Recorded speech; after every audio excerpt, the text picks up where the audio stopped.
Сәлеметсіздер ме, құрметті көрермендер. Бүгін біз сіздермен үйде бар нәрседен тез дайындалатын әрі өте дәмді тағам жасайтын боламыз.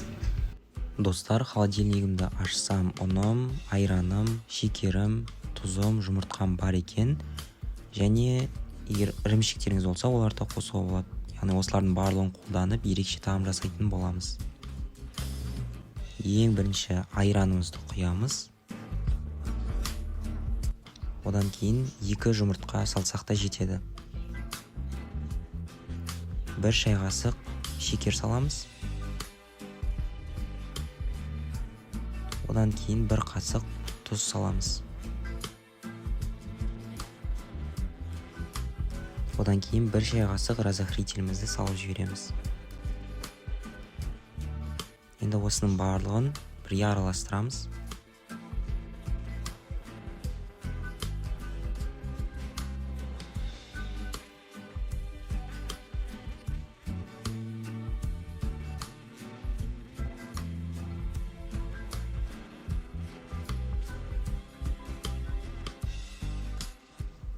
Одан кейін ірімшігімізді алып, үккіштен өткізіп аламыз.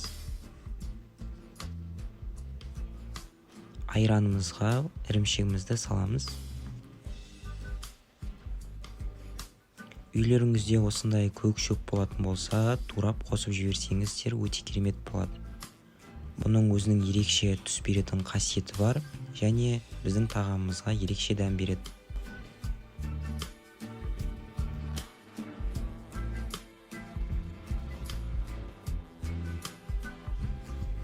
Және мен осындай көк жуамды турап салып жіберем.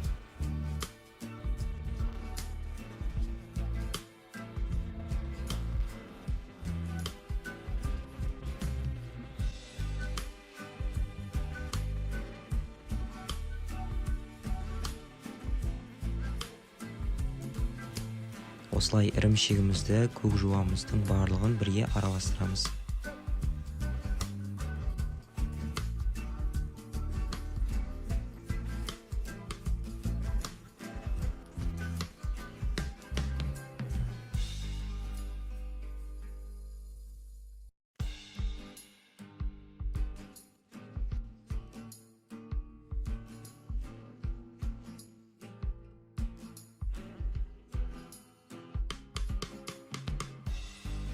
Одан кейін бетіне ұнымызды себеміз.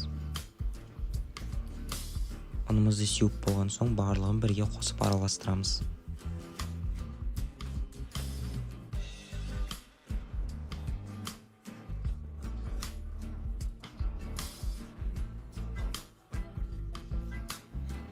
Менің ұным жабысқақтау болғандықтан бетіне ұн сеуіп жібердім.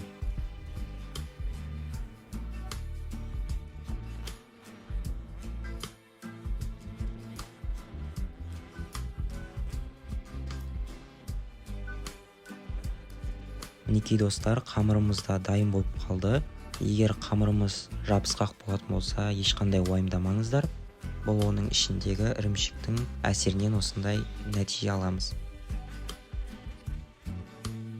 Осылай қамырымызды бетіне шамалы ұн сеуіп жіберіп илеп аламыз.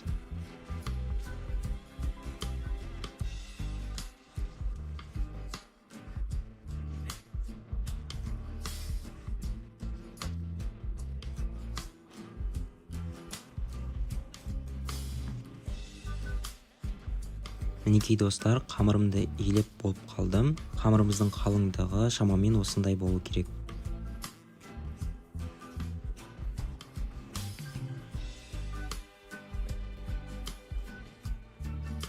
Мінекей өте жұмсақ, керемет болып тұр.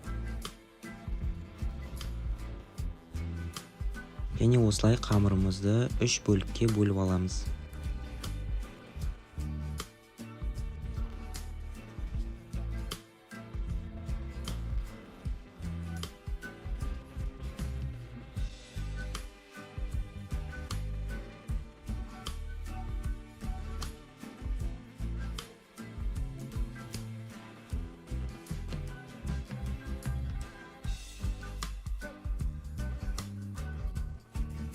қамырымызды 3 бөлікке бөліп алдық. Міне қамырымыз өте жұмсақ, өте елгіш, керемет болып тұр. Енді осылай ұзыннан бөлген қамырымызды кесіп аламыз.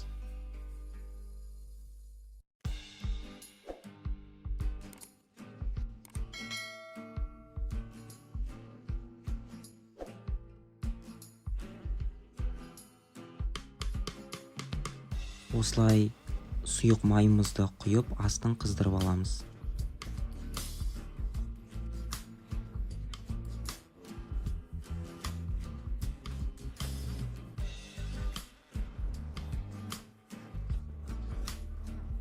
Менің майым қызды, енді дайындаған қамырымызды саламыз.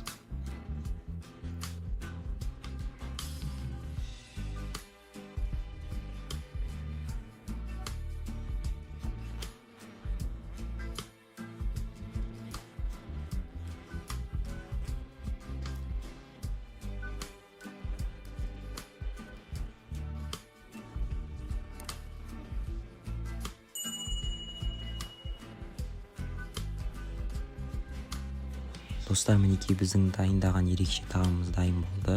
Осындай өте керемет болып шықты. Енді қазір інімізге беретін боламыз. Сәлем достар, бүгін менің ағам оразаға осындай ерекше тамақ пісірді. Ал дәмін көрейік. Бісміллә. Іші мынандай.